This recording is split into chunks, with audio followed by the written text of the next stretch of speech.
بقرہ عید کے قریب آتے ہی پورے شہر میں قربانی کے جانور نظر آنے لگے۔ کوئی اونٹ کی رسی لے کر جاتا تو کوئی بیل کی۔ بچے قربانی کے جانوروں کی دن رات خدمت کر رہے تھے۔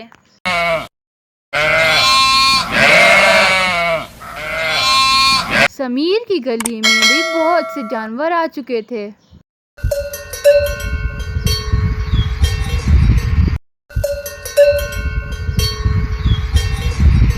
سمیر اور عادل، بتاؤ نا میرا بکرا کیسا ہے، اچھا لگا یا نہیں؟ شانی، تمہارا بکرا تو بس ٹھیک ہے، لیکن جب میرا بکرا آئے گا تو وہ بہت ہی شاندار ہوگا، سارا محلہ دیکھتا ہی رہ جائے گا۔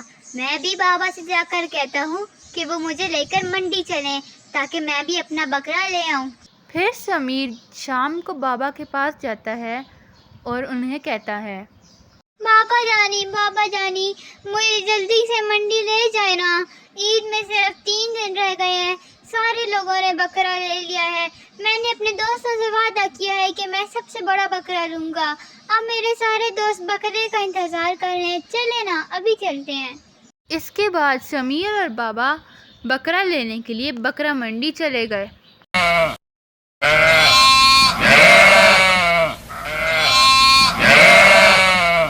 بکرا منڈی میں ہر طرف بکرے ہی بکرے تھے۔ بہت دیر بکرا منڈی میں گھومنے کے بعد سمیر اور بابا کو کوئی بکرا بھی نہیں پسند آیا۔ پھر وہ ایک بیل والے کے پاس گئے، لیکن اس بیل کی قیمت تو آسمان کو چھو رہی تھی۔ آخر کار سمیر کو ایک بکرا پسند آ گیا۔ بابا میں تو صرف یہی بکرا لوں گا، مجھے تو یہ بہت پسند آیا۔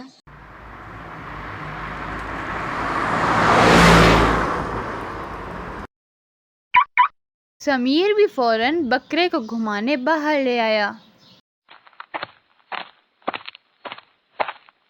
دیکھو شانی، آ گیا نا میرا بکرا، تمہارا بکرا میرے بکرے کے سامنے کچھ بھی نہیں ہے، اب بتاؤ نا۔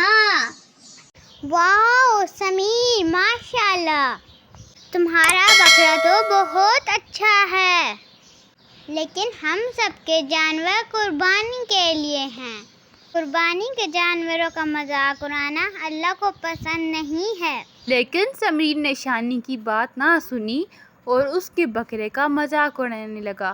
اس کے بعد پھر وہ اپنے بکرے کو چرانے کے لیے لے آیا۔ وہاں پر اور بچے بھی اپنے جانوروں کو لائے ہوئے تھے۔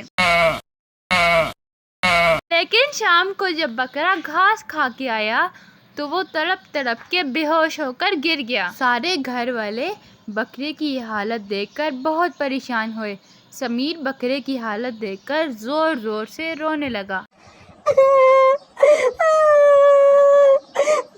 بکرے کو کیا ہو گیا؟ ہم قربانی کیسے کریں گے؟ بابا نے پیٹ ہاسپٹل میں کال کر کر ڈاکٹر کو بکرے کی ساری صورتحال بتائی اور ڈاکٹر فوری طور پر گھر آ گئے۔ ارے بیٹا گھبراؤ نہیں، آپ کے بکرے نے گھاس میں سے کوئی زہریلی چیز کھا لی ہے، جس کی وجہ سے وہ بے ہوش ہو گیا ہے۔ میں اسے یہ انجیکشن لگا دوں گا، انشاءاللہ تعالیٰ 1-2 انجیکشن کے بعد وہ بالکل ٹھیک ہو جائے گا۔ انجیکشن لگنے کے بعد بکرا ہوش میں آ گیا اور 1-2 گھنٹے بعد اس کی حالت بھی سنبھل گئی۔ پھر سمیر نے بھی اللہ کا شکر ادا کیا اور معافی بھی مانگی کہ اس کے بعد وہ کبھی غرور نہیں کرے گا۔ اور آج بقرہ عید کی رات بھی آ گئی تھی۔ سب بچے اپنے جانوروں کی خوب دیکھ بھال میں لگے ہوئے تھے۔ صبح ہوتے ساتھ ہی سب لوگ عید کی نماز پڑھنے چلے گئے۔ قصائی بھی جانور ذبح کرنے کے لیے پہنچ گئے۔ آہستہ آہستہ سارے لوگوں کی جانوروں کی قربانی ہونے لگی۔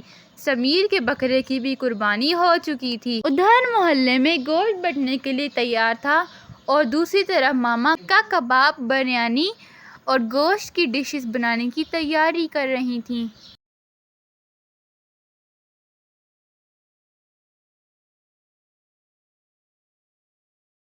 اور ادھر کچن میں ساری ڈشز بن کر تیار ہو گئیں۔